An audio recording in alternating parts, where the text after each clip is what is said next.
super government earlier. Yeah, Dave? Supra. That's a good term. But there's an article I sent you by Kevork Almazian. I'd love you to pull that up. I'm going to give a huge shout out to this guy. He has a YouTube channel as well. Maybe we can link that down below.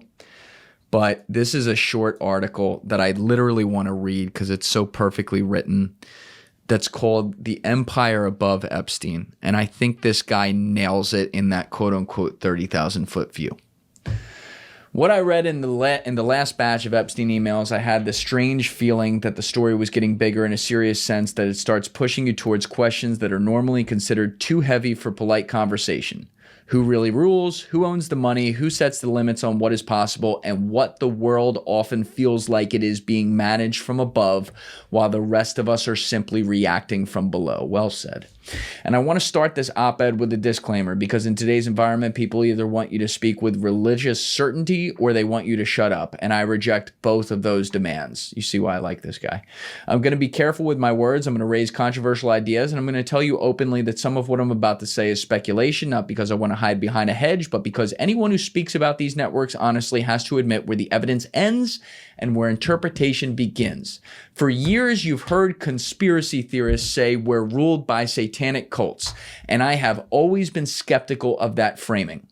Not because I think the world is morally pure, but because I don't accept extreme claims without evidence.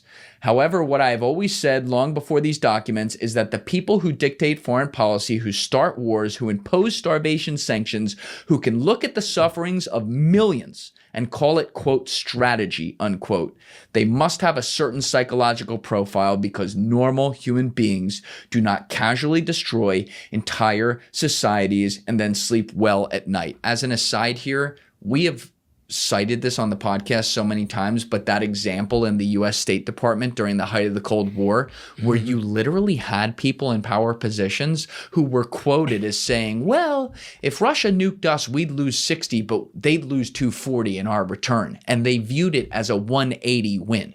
And I'm referring to millions of people. They viewed 300 million people dying, including 60 million of their own, as a fucking casualty of war that would be useful in their victory in the fucking basketball score of national security. That is what this guy just beautifully laid out as to how these people think. He goes on to say, Syria is the clearest example because the record is not even disputed. After Donald Trump's sanctions, especially the Caesar Act, Syrians were pushed under the poverty line on a mass scale, and we are talking about millions of people living inside the country who watched their currency collapse, their purchasing power evaporate, and their society suffocate economically, even after the major battles quieted down. Now, here's where the Epstein emails begin to change the way you perceive the world, because for years we assumed that the people making these decisions were the visible institutions, the White House, Congress, the Senate, the Department of Defense, the Department of Justice, the intelligence agencies. We assumed those were the rooms where policy is made, and maybe they are partly. But what these leaks invite you to consider is that even those institutions may not be the top of the pyramid, that beyond presidents, beyond politicians, beyond the faces you see on television, there might be stronger forces that finance, incentivize, and guide the decisions, and that the visible leaders are sometimes executors rather than planners. Because once you start reading about the relationships around Epstein, who he met, who he advised, who he had access to, who he was bragging about representing, you begin to see something like a web, a connected network of money, ideology, and bureaucracy where the same names show up across finance, tech, academia, politics, and you begin to suspect that what we call democracy might be more like a stage, a circus of competing politicians who look like leaders but function in reality as employees of a system they do not control.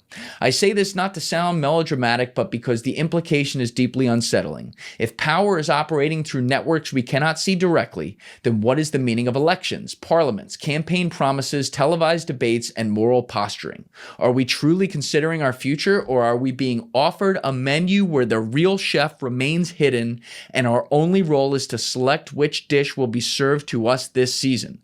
This is where the names that appear around Epstein start to become more than gossip. The point is not to worship or demonize a single family or a single dynasty, and I want to be clear here because the internet loves turning analysis into tribal targets. targeting. The point is to understand that banking dynasties, military industrial industries, and elite tech projects are not separate universes.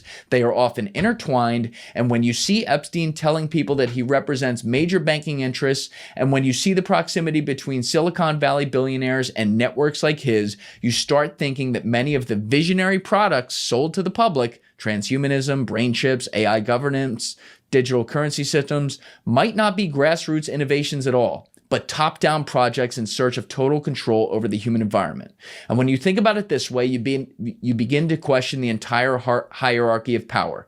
Maybe parliaments are not the first level of decision-making, but the fourth or fifth. Maybe prime ministers and presidents are not sovereign leaders, but third-level managers, tasked with selling policy to the public.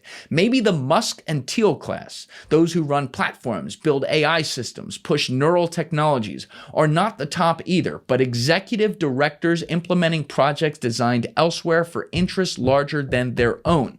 And when you arrive at the most dangerous question of all, the question nobody wants citizens to ask too loudly, if the real power lies above the democratic stage in darkness. Remember the Washington Post line, democracy dies in darkness? Yeah, and real power stays in the shadows. Yeah, and it was cringe, but it's just funny the words there. In networks that can feed money, push ideas, and mobilize bureaucracy to implement them, then do we really live in democracies, or do we live inside managed democracies where freedom is mostly a feeling and choice is mostly a performance? That is where the modern agenda begins to look like a trap. Digital IDs, central bank digital currencies, a future of permanent verification, a future where every transaction, movement, and social interaction can be registered, controlled, and possibly punished. Even the public health itself, something that should belong to medicine and care, becomes a domain of discipline and enforcement where you are told you must comply, not because of the science being settled, but because the system has decided that dissent is intolerable. And people will ask, do we have a choice? Are we truly able to say no if these systems are being built regardless of what voters think?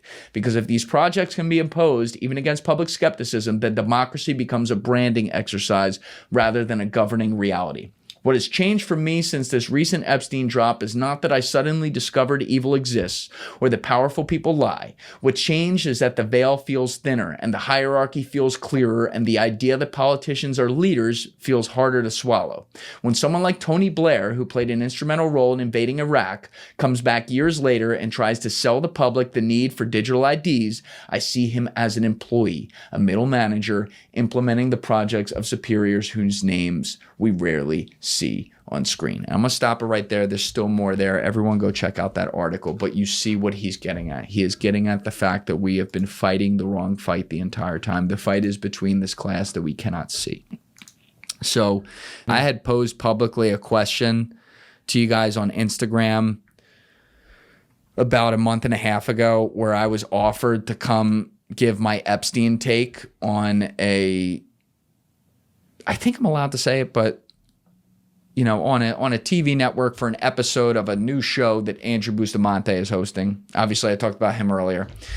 And I was very skeptical of this, not because of Andy, actually. Andy doesn't have final cut on this thing, but because I know how these networks cut stuff up. So y'all know where I stand on this issue. Y'all know where I'm putting all my money where my mouth is with like the things I think and the things I'm not sure of.